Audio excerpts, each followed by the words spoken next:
Hello दोस्तों, मैं संदीप आप सबका अपने YouTube चैनल ज्ञान आरवेल में स्वागत करता हूं। तो आज हम देखेंगे हिंदी के टॉप 20 क्वेश्चंस, ठीक, जिसके कई सीरीज हमने करा दिया है। तो आज फिर हम देखते आपके लिए लेके आए हैं।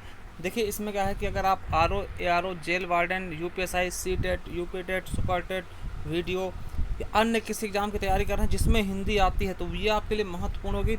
इसमें ये नहीं कहने वाला है कि ये किस एग्ज़ाम में पूछे जाएंगे, सभी एग्ज़ाम के लिए जिसमें हिंदी आएगी, ठीक। तो देखिए, इस प्रकार के क्वेश्चन आपको मिल जाएंगे कि विद्यापति किस रचना से मैथिल कोकिल के नाम से प्रसिद्ध हुए, क्योंकि विद्यापति क्या बोलते थे, मैथिल कोकिल। तो चलिए शुरू करते हैं आज का टेस्ट। देखिए, हम टॉप 20 क्वेश्चन करवाएंगे, उसमें से आप कितने क्वेश्चन सही कर पाते हैं वो हमें कमेंट बॉक्स में करके जरूर बताना। और आप नए हो तो चैनल सब्सक्राइब कर लेना और बेल आइकन जरूर प्रेस करना, जिससे आने वाले वीडियो नोटिफिकेशन आप तक आसानी से पहुँच सके। चलिए शुरू करते हैं। Thank you. देखिए, पहला इंपॉर्टेंट क्वेश्चन है कि अशोक के फूल निबंध संग्रह जो है ये किसके रचना, इसके रचनाकार कौन है? कुबेर नाथ राय, गुलाब राय, रामचंद्र शुक्ल या हजारी प्रसाद द्विवेदी। तो अशोक के फूल किसकी निबंध संग्रह है? तो हजारी प्रसाद द्विवेदी जी की। अगर आपका ऑप्शन डी है तो बिल्कुल राइट हो जाएगा। चलिए अगले क्वेश्चन की तरफ चलते हैं। देखिए, जो कवि कालिदास की अभिज्ञान शकुंतलम का हिंदी में अनुवाद किसने किया? देखिए, कालिदास की जितनी भी रचनाएं थी लगभग बहुत सारी रचनाएं उनका हिंदी में अनुवाद किया, क्योंकि उन्होंने संस्कृत भाषा में लिखी थी, ठीक। तो किसने जो अभिज्ञान शकुंतलम उनकी रचना थी उसको किसने हिंदी में लिखा? सदा सुखलाल, गोस्वामी विठलनाथ, या राजा शिव प्रसाद सितारे हिंद, या फिर राजा लक्ष्मण सिंह। तो किसने लिखा, याद रखेंगे, ये क्वेश्चन भी कई बार पूछा चुका। तो किसने लिखा? राजा लक्ष्मण सिंह जी ने। किसने लिखा? राजा लक्ष्मण सिंह जी ने। जो इनकी अभिज्ञान शकुंतलम है जो कि संस्कृत भाषा में, इसका हिंदी में अनुवाद कर डाला, ठीक, इसका हिंदी में अनुवाद कर डाला है। चलिए अगला क्वेश्चन देखते हैं। नेक्स्ट क्वेश्चन क्या कहता है हमारे लिए? तीसरा क्वेश्चन है, थोड़ा समझ पे डिपेंड है, ठीक, और वर्णमाला से रिलेटेड है। किसी वर्ण में हलन का प्रयोग क्या होता है? हलन तो आप समझते होंगे, जो हलन का प्रयोग ऐसे होता है, नीचे ऐसे एक डंडी से खींच देते हैं, जैसे शिवम में लिखते हैं तो हम क्या करते हैं कि माँ के नीचे क्या करते हैं, एक हलंत लगा देते हैं, इसको ऐसे, इसका मतलब क्या था, किसी अक्षर को आधा कर देना, ठीक। तो इसका प्रयोग किस लिए क्या आता है? हलंत को हल भी बोलते हैं, ठीक। तो हा की ध्वनि के लिए बिल्कुल गलत है, नाक से उच्चारण के लिए बिल्कुल गलत है, वर्ण को बिना व्यंजन के लिखने के लिए ये भी गलत है, वर्ण को बिना स्वर के लिखने के बिल्कुल सही है। जैसे हम मानते हैं कि हमने क्या लिखा, मान लिया हम किसी चीज़ को आधा करना थे, ला लिखना है, ला को हमें आधा करना, तो हम आधा ऐसे कर सकते हैं, ठीक, या फिर ऐसे लिख देते हैं, ये भी सही है और ये भी सही है, ठीक। मान लिया हम दिल्ली लिखना चाहते हैं, दिल्ली, तो दिल्ली, देखिए दिल्ली इस तरह भी लिख सकते हैं हम, ठीक, इस तरह से। वैसे ये शुद्ध वर्तनी नहीं होगी आपकी, मगर हम ये भी दिल्ली जाए, क्योंकि ला को हमने आधा करने के लिए यहाँ पर ऐसे हलंत लगा देते। यही हलंत क्या करता है, ये किसी भी वर्ण को क्या करता है, स्वर रहित कर देता है, मतलब बिना स्वर कर देता है ना, स्वर रहित कर देता है, स्वर उसमें से हटा देता है, इसको हम क्या बोलते हैं? हलंत। ये हल का चिन्ह होता है, जिसे हम हलंत भी कहते हैं। चलिए अगला क्वेश्चन। अगला क्वेश्चन है कि निम्नलिखित में से मिश्र वाक्य कौन सा नहीं है? हमने मिश्र वाक्य बताया कि रचना के आधार पर 3 वाक्य होते हैं, सरल वाक्य, संयुक्त वाक्य, मिश्र वाक्य। और एक क्वेश्चन ज़्यादा पूछा था कि जो सरल वाक्य होते हैं उसका वो किससे बनते थे? एक विधेय और एक उद्देश्य जिसमें होता है उसको हम सरल वाक्य कहते हैं। जब हम हिंदी का वाक्य के बारे में पढ़ाएंगे तो हम इसके बारे में थोड़ा डिटेल से डिस्क्राइब कर देंगे, ठीक। चलिए यहाँ पर देखते हैं मिश्र वाक्य कौन सा है। देखिए, मिश्र वाक्य कौन सा नहीं है? तो विशाल ने जो मोबाइल खरीदा वह नया है। देखिए, जो वह ऐसे सेंटेंस आ गए तो ये आपका क्या हो जाएगा? मिश्र वाक्य। तो ये मिश्र वाक्य है, ठीक। हमें नहीं वाला चुनना है। जैसे ही हम बस से उतरे रिक्शा वाले दौड़ पड़े। जैसे ही, देखिए ये भी मिश्र वाक्य हो गया। जो लोग परिश्रमी थे वे सफल हो गए, तो ये देखिए वे आ गया, तो ये भी कहा जाएगा मिश्र वाक्य। अगला देखते हैं, रूबी घर जाकर भी काम में नहीं लगी। तो ये हमारा कौन सा होगा? ये हमारा सरल वाक्य है, तो हमारा डी ऑप्शन बिल्कुल राइट हो जाएगा। ये हमारा सरल वाक्य है, रूबी घर जाकर भी काम में नहीं लगी, तो हमारा डी ऑप्शन बिल्कुल राइट हो जाएगा। चलिए अगले क्वेश्चन की तरफ चलते हैं। अगला क्वेश्चन है कि अशुद्ध या शुद्ध शब्द वाले आ गए हैं, तो शुद्ध वाक्य बताना है। देखिए, इस तरह क्वेश्चन आपको UPSI में 3-4 क्वेश्चन देखने को मिले थे, ठीक। गुरुदेव, पहला क्या है? गुरुदेव, यह तो सरासर अन्याय है। तो सरासर शब्द ही गलत है, ठीक, तो ये हम यूज नहीं करेंगे। यह तो अन्याय है, गुरुदेव ये तो अन्याय है ना, तो ऐसा होता तो थोड़ा सही लगता, ठीक है। दूसरा है, जयपुर में कई दर्शनीय स्थल देखने योग्य। देखिए, यहाँ पर दर्शनीय मतलब क्या होता है? देखने योग्य, और फिर दर्शनीय देखने योग्य यूज कर दिया, मतलब इसका क्या किया? दोबारा से इस्तेमाल कर दिया, इसलिए एक सेंटेंस में दोबारा किसी सेंटेंस को हम नहीं लाते हैं, तो ये बिल्कुल ही गलत हो जाएगा, ठीक। अगला है, यह पुस्तक आपको कहाँ मिली? ये पुस्तक आपको कहाँ मिली? ये भी सेंटेंस क्या है? गलत है, बिल्कुल गलत है। ये पुस्तक कहाँ मिली? ठीक, यह पुस्तक आपको कहाँ से मिली, ठीक। तो ऐसे कर सकते थे, ठीक। अब चौथा क्या है, उत्साह शीर्षक निबंध अच्छा है, उत्साह शीर्षक निबंध अच्छा है, तो हमारा डी ऑप्शन बिल्कुल राइट हो जाएगा। चलिए आगे देखते हैं नेक्स्ट क्वेश्चन क्या कहता है। अगला क्वेश्चन है ओ और औ वर्ण क्या कहलाते हैं। देखिए ओ जो होता है हमारा किससे मिलकर बनता है, तो आ प्लस ऊ से, क्योंकि ये क्या है संयुक्त स्वर है, ठीक। आ प्लस ऊ से मिलकर ओ बनता है। तो आ को हम क्या लिखते हैं, ये क्या होता है कंठ होता है, अकुह विसर्जनीय नाम कंठ, ठीक। तो ये कंठ हो जाता है। उपनाम होस्ट, तो ये क्या हो जाएगा होस्ट हो जाएगा, ठीक, होस्ट हो जाएगा। तो देखिए इन दोनों से मिलकर बने, पहला आ क्या है कंठ है, ये होस्ट है, तो वो क्या हो जाएगा कंठोष्ठ हो जाएगा ना, तो कंठ ओष्ठ, तो कंठोष्ठ हमारा सी ऑप्शन से बिल्कुल राइट हो जाएगा। कंठोष्ठ हमारा इसका आंसर, तो हमारा सी ऑप्शन राइट। चलिए अगला क्वेश्चन देखते हैं। देखिए त्रिलोचन में कौन सा समास है। अब देखिए यहाँ पर हमने आगे बताया था कि जहाँ पर संख्यावाची शब्द होता है वहाँ पे द्विगु समास होता है। क्या होता है द्विगु समास, मगर इसके कुछ अपवाद भी होते हैं। और देखिए वैसे भी इसमें देखते तो इसमें उसने भटकाने के लिए द्विगु समास ऑप्शन से नहीं दिया, अगर एक बार द्विगु समास होता है तो लोग भटक भी जाता है, ठीक। तो यहाँ पर आपका क्या हो जाए, देखिए इसका पहला शब्द संख्यावाचक तो है, तीन नेत्रों का समूह, मगर यहाँ पर इसका तीसरा अर्थ निकल रहा त्रिलोचन, तीन है लोचन, जिसके अर्थात आपने देखा होगा शिव जी का क्या होते हैं तीन आंख होते हैं ना, त्रिलोचन त्रिनेत्र, ठीक। तो ये शब्द क्या हो जाएंगे, ये बहुब्री में आ जाएंगे, तो इसका तीसरा अर्थ निकलेगा शिव जी है ना, तो बहुब्री समास आएंगे। वो बहुब्री समास में क्या होता है कि कोई तीसरा पद प्रधान होता है, तो यहाँ पे त्रिलोचन का तीसरा पद क्या हो जाएगा शिव जी, ठीक। कर्मधारय में क्या होता है दूसरा पद प्रधान होता है, यहाँ पे उपमेय और उपमान की संभावना होती है। और यहाँ पर क्या होता है कि विशेष विशेषण संबंध आता है। तत्पुरुष में क्या होता है कोई कारक चिन्ह पाया जाएगा। और अव्यय भाव में क्या होता है कि पहला शब्द प्रधान होता है, ठीक। तो याद रखेंगे ये चीज़ें, ठीक। तो त्रिलोचन त्रिनेत्र, ठीक, ये सब क्या होते हैं आपके संख्यावाची होते हुए भी क्या हो जाते हैं, ये बहुब्री समास हो जाते हैं। चलिए अगला क्वेश्चन देखते हैं। देखिए अगला क्वेश्चन दिग्गज, दिग्गज का सही संधि विच्छेद का, ये देखिए ये क्वेश्चन कई बार पूछा गया, इसी बार जूनियर असिस्टेंट में पूछा गया। तो दिग्गज देखिए जब हम दिग्गज लिखते हैं तो ये जो गा है, ये जो गा है ये का वर्ग का है, तो ये जो है अपने का वर्ग में टूट जाएगा, तो दिक धन गज हो जाएगा, ठीक। दिक धन गज, मगर एक चीज़ आप लोग याद रखेंगे, जो दिक होता है उसमें आपका हलंत लगेगा, हल वाला चिन्ह लगेगा, क्योंकि इसे हमें स्वर रहित करना है, ठीक।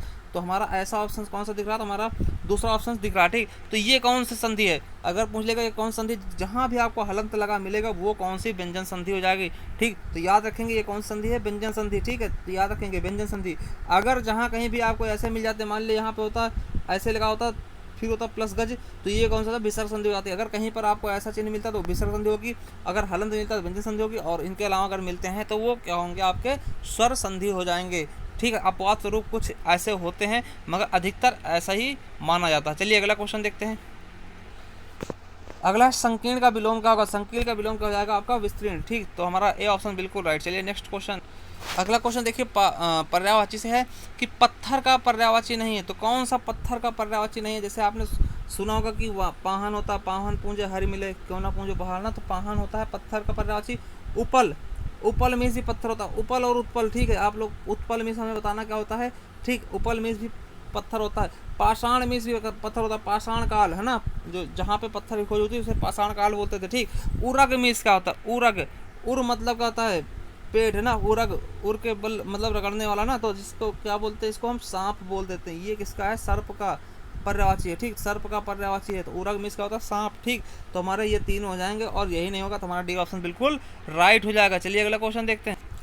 अगला क्वेश्चन अनुपस्थित शब्द में किस उपसर्ग का प्रयोग हुआ है। तो देखिए यहाँ पर अधिकतर लोग गलत कर देंगे, ठीक। तो क्या हो जाएगा अनु हो जाएगा, अन हो जाएगा, आ हो जाएगा, अनु हो जाएगा। देखिए अनुपस्थित जैसे हम लिखते हैं, क्या लिखते हैं अनुपस्थित, ठीक। तो यहाँ से हम अगर उपसर्ग निकालेंगे, क्या अनु निकाल लिया, मान लिया हमने अनु निकाल लिया, तो यहाँ पर क्या बचेगा अनु प्लस पस्थित। तो देखिए अनु प्लस पस्थित, तो पस्थित कोई शब्द थोड़ी ना है, पस्थित कोई शब्द नहीं बन रहा ना, तो यहाँ से हम क्या निकालेंगे, केवल और केवल अन निकालेंगे। देखिए यहाँ पे हमने क्या निकाल लिया, अन निकाल लिया, ये उपसर्ग निकाल लिया। अब उसके बाद देखिए जो ऊ है, ठीक, ये ऊ जो अनु है, देखिए अन हमने निकाल लिया, तो यहाँ पे जो मात्रा है वो क्या हो जाएगी, इधर आ जाएगी, और क्या हो जाएगा उपस्थित। तो अनु प्लस उपस्थित, देखिए उपस्थित शब्द सेफ बच गया। तो हम इस तरह से उपसर्ग निकालते हैं कि बाद वाला शब्द एकदम एक्यूरेट सही बैठना चाहिए, ठीक। वो चीज़ निकालने के बाद तो वही वो आपका उपसर्ग हो जाता है। तो यहाँ पे क्या हो जाएगा हमारा बी ऑप्शन अन हो जाएगा। ज़्यादातर लोग अनु बोलेंगे इसमें, तो अनु गलत होगा, ठीक। अन हो जाएगा, अन धन उपस्थित, तभी तो ये आपका एक सेंटेंस बनेगा अनु वो निकालने के बाद, ठीक। तो चलिए आपका बी ऑप्शन बिल्कुल राइट है। चलिए अगला क्वेश्चन देखते हैं। अगला क्वेश्चन, वह स्थान जो पृथ्वी, चंद्रमा, सूर्य आदि लोकों के मध्य स्थित हो के लिए एक शब्द क्या कहते हैं? देखिए उसे हम क्या बोलते हैं? अंतरिक्ष। अब देखिए अंतरिक्ष दो जगह लिखा है, ये और ये, तो शुद्ध वर्तनी वाला हमें चुनना। शुद्ध वर्तनी वाला क्या हो जाएगा हमारा? डी ऑप्शन, अंतरिक्ष। ठीक, तो हमारा उससे क्या हो जाएगा? अंतरिक्ष। ये हमारा डी ऑप्शन बिल्कुल राइट हो जाएगा। चलिए अगला क्वेश्चन देखते हैं। अगला क्वेश्चन है, मोक्ष की इच्छा रखने वाले के लिए एक शब्द क्या बोलते हैं? जो मोक्ष की इच्छा रखता है उससे हम क्या बोलते हैं? मुमुक्षु बोलते हैं। ठीक, क्या बोलते हैं? मुमुक्षु बोलते हैं। चलिए अगला क्वेश्चन देखते हैं। नेक्स्ट क्वेश्चन क्या कह रहा? उड़ान में प्रत्यय है, उड़ान में कौन सा प्रत्यय है? देखिए उड़ान में कौन सा प्रत्यय होता है? देखिए एक शब्द क्या निकल गया? उड़।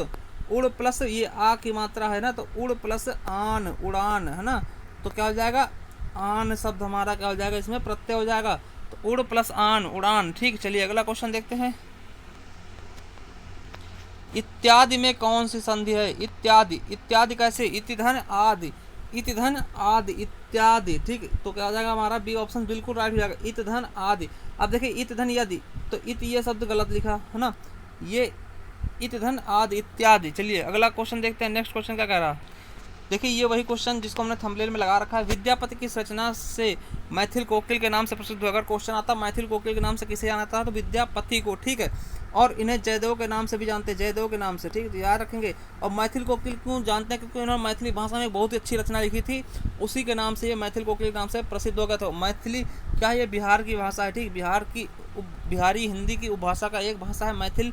ठीक है, तो इन्होंने कौन सी भाषा मैथिली में लिखी? तो इनकी पदावली मैथिली भाषा में लिखी गई थी। ठीक, और एक चीज़ और याद रखेंगे, ये पहले गीतकार हैं, हिंदी के पहले गीतकार जिन्होंने गीत लिखे। ठीक, कौन सी? कीर्ति पताका। ठीक, तो याद रखेंगे। ठीक, कीर्तिलता। ठीक, तो ये पहले हिंदी के गीतकार भी हैं। अगर क्वेश्चन आता है कि हिंदी के प्रथम गीतकार कौन है, तो विद्यापति जी हैं। जयदेव के नाम से किसे जानते हैं? तो विद्यापति को। मैथिल कोकिल के नाम से किसको जानता है? तो विद्यापति को। ठीक, इनकी रचना कौन सी है? पदावली, कीर्ति पताका, कीर्तिलता। ठीक, आदि इनकी रचनाएं हैं। तो हमारा सही ऑप्शन क्या हो जाएगा? ए। वेरी इंपॉर्टेंट है हमारे परीक्षा की दृष्टि से। चलिए अगला क्वेश्चन। अगला है, अर्धमागधी अपभ्रंश से निकली हुई बोली। देखिए अर्धमागधी से कौन सी उपभाषा निकली? तो हम जानते हैं कौन सी? पूर्वी। ठीक, पूर्वी हिंदी, पूर्वी बोली उपभाषा निकली है, पूर्वी हिंदी उपभाषा निकली है। ठीक, तो इसमें के अंतर्गत कौन सी आती है? अवधी, बघेली, छत्तीसगढ़ी। तो ये तीनों हो जाएंगी अर्धमागधी से ना। अवधी जो कि अवध क्षेत्र की है ना, बघेली, छत्तीसगढ़ी। तो इनमें से कोई ऑप्शन मिलता है तो वही हमारा सही जाएगा। तो हमारा बघेली मिल रहा है। ठीक, तो बघेली क्या हो जाएगा? हमारा अर्धमागधी से। ठीक, तो याद रखेंगे। चलिए अगला क्वेश्चन देखते हैं। अगला है, पृथ्वीराज राजसो के रचनाकार कौन से हैं? देखिए ये बहुत ही सरल क्वेश्चन है, सबको पता है पृथ्वीराज राजसो के रचनाकार कौन है? चंद्रबरदाई। किस कौन है? चंद्रबरदाई। तो हमारा बी ऑप्शन बिल्कुल राइट हो जाएगा। चलिए अगला क्वेश्चन देखते हैं। देखिए हमारा शब्द युग्म है ना, शब्द युग्म जिसे हम संस्कृत भिन्नार्थक शब्द भी बोलते हैं। पर्यंक और पर्यंत का मतलब क्या होता है? देखिए पर्यंक मीन्स क्या होता है? पलंग, और पर्यंत मीन्स क्या होता है? सीमा तक, है ना, किस सीमा तक? पर्यंत। तो हमारा बी ऑप्शन बिल्कुल राइट हो जाएगा। चलिए अगला क्वेश्चन और लास्ट क्वेश्चन ये आज का अंतिम क्वेश्चन है। इनमें से कौन सा शब्द क्रिया से बना हुआ विशेषण नहीं है? देखिए क्रिया से बना हुआ विशेषण नहीं, देखिए देखने की कोशिश करते हैं। चालू, तो चलना से बना है चालू, है ना, चलना से क्या बना है? चालू।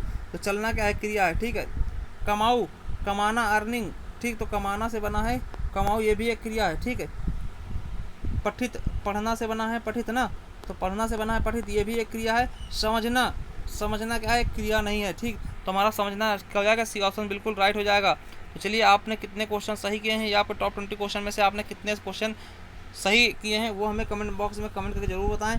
ठीक, और अगर आपको वीडियो लगी तो वीडियो दोस्तों तक शेयर कर दें। ठीक है, चलिए आपके लिए क्वेश्चन छोड़े जा रहे हैं। अगर आपको उस क्वेश्चन का आंसर पता था, हमें कमेंट बॉक्स में कमेंट करके ज़रूर बताएं।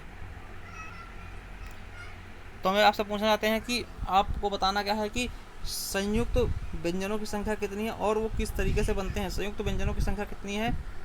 जो संयुक्त व्यंजन है उनकी संख्या कितनी है और वो किससे मिलकर बनते हैं। ठीक, तो चलिए आज के क्वेश्चन आपके लिए। थैंक यू, धन्यवाद।